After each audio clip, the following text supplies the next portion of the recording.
Students, आज का हमारा टॉपिक है डिफिकल्टीज और problems in the construction of index number. Chapter number 13 of statistics. जब भी हम इंडेक्स नंबर को कंस्ट्रक्ट करते हैं तो उसको कंस्ट्रक्ट करने से पहले हमारे सामने बहुत सारी प्रॉब्लम्स आती हैं, हमें बहुत सारी बातों का ध्यान रखना पड़ता है।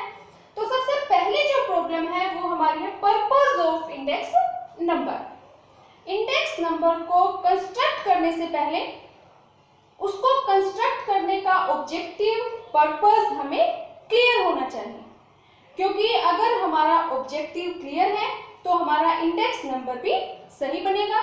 फॉर एग्जाम्पल कि अगर हमें फाइंड आउट करना है कि प्राइस में चेंज होने का कंज्यूमर्स के ऊपर क्या इफेक्ट हुआ है, कंज्यूमर का जो लिविंग ऑफ स्टैंडर्ड है उसके ऊपर क्या इम्पैक्ट हुआ है, तो हम जो रिटेल प्राइस है उनका यूज करके इंडेक्स नंबर कंस्ट्रक्ट करेंगे, यानी कि कंज्यूमर इंडेक्स नंबर हम कंस्ट्रक्ट करेंगे।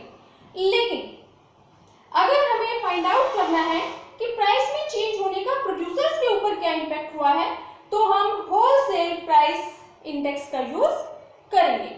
तो इंडेक्स नंबर को कंस्ट्रक्ट करने से पहले उसका ऑब्जेक्टिव हमारे माइंड में क्लियर होना चाहिए। सेकंड हमारी जो प्रॉब्लम है वो है सिलेक्शन ऑफ बेस ईयर।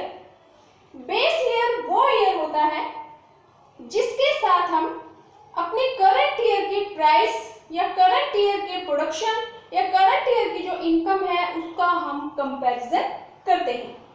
तो बेस ईयर हम एक ऐसे ईयर को सिलेक्ट करते हैं जिस ईयर में बहुत ज्यादा फ्लक्चुएशंस ना हों, यानी कि एक ऐसा नॉर्मल ईयर होना चाहिए जिसमें प्राइसेस में बहुत ज्यादा उतार चढ़ाव ना हुआ हो। एक ऐसा ईयर, फॉर एग्जांपल जैसे इस साल में हमारे जो कोरोना वायरस का ये दौर रहा है, तो ऐसे ईयर को हम बेस ईयर अज्यूम नहीं कर सकते।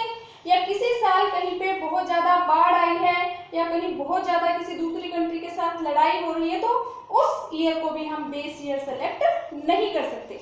बेस ईयर एक नॉर्मल ईयर होता है।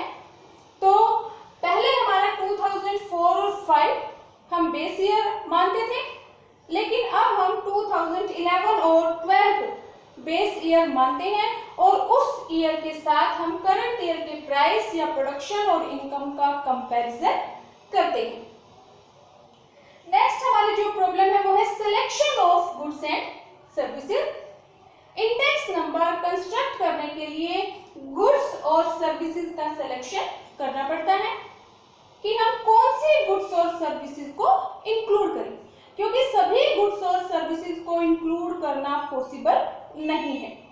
तो इंडेक्स नंबर में हम मोस्टली उन्हीं गुड्स और सर्विसेज को कंसीडर करते हैं जो मोस्टली लोगों द्वारा यूज की जाती है।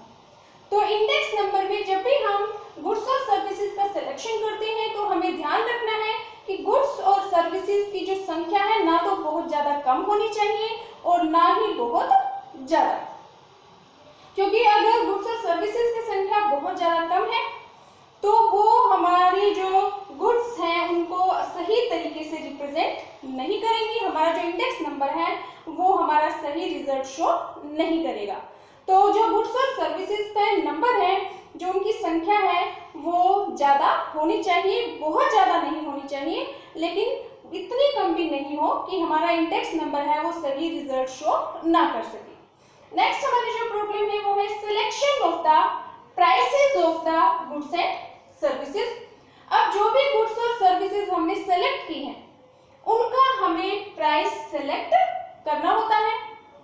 तो प्राइस सेलेक्ट करते टाइम हमारे सामने ये प्रॉब्लम होती है कि हम होलसेल प्राइस को इंक्लूड करें या फिर रिटेल प्राइस को। अब इस प्रॉब्लम को सॉल्व करने के लिए हम अपने ऑब्जेक्टिव पे हमें डिपेंड होना पड़ता है कि जो हमारे इंडेक्स नंबर का जो ऑब्जेक्टिव होता है उसी के हिसाब से हम गुड्स और सर्विसेज के प्राइस को सेलेक्ट करते हैं। नेक्स्ट हमारी जो प्रॉब्लम है वो है फाइंडिंग द एवरेज प्राइसेस। जो भी गुड्स और सर्विसेज के हमें प्राइस गिवन होते हैं उनका हमें प्राइस रिलेटिव कैलकुलेट करना होता है। प्राइस रिलेटिव का हमारा फॉर्मूला है P1 अपॉन में P0 into 100।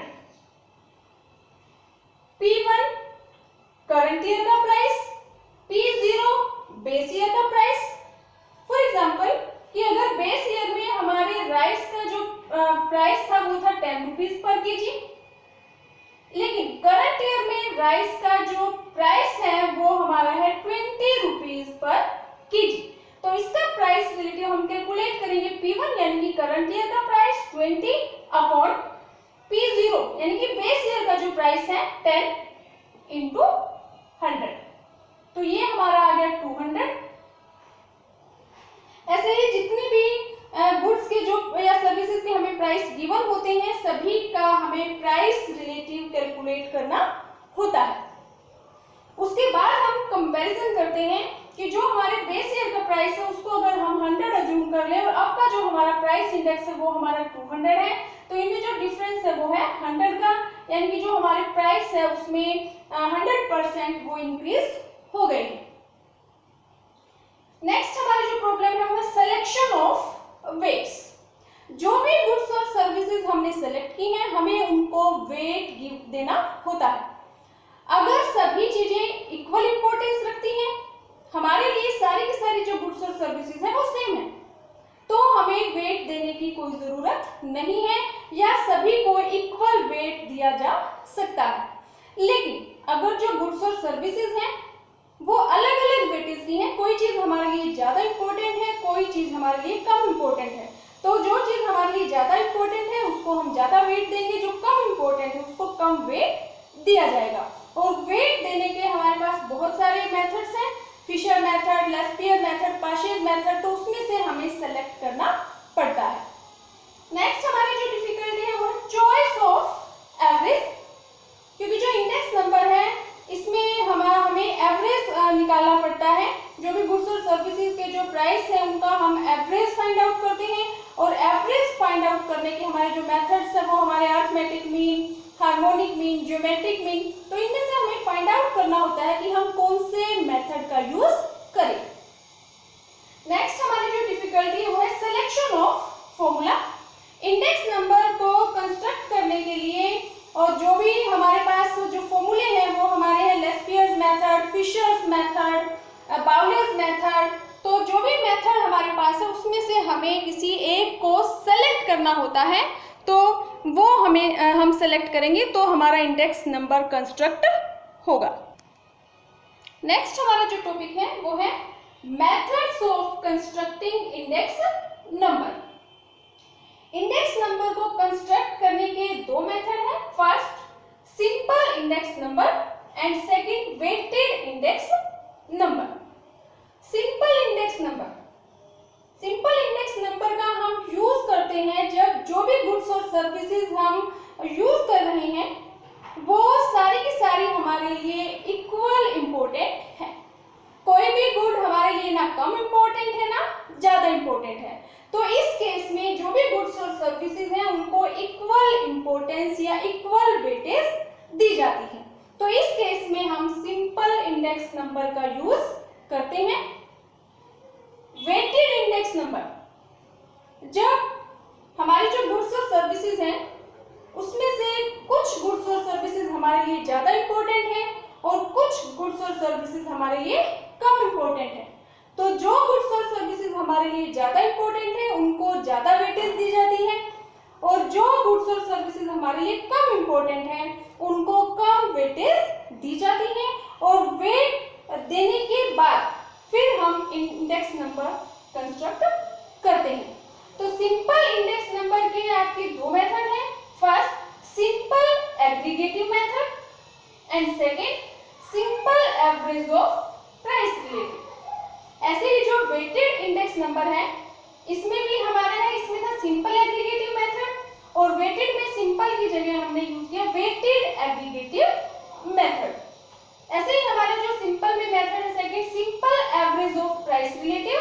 Weighted index number में हमारा फॉर्मूला है सिंपल की जगह पे हमने यूज किया weighted average of price relative.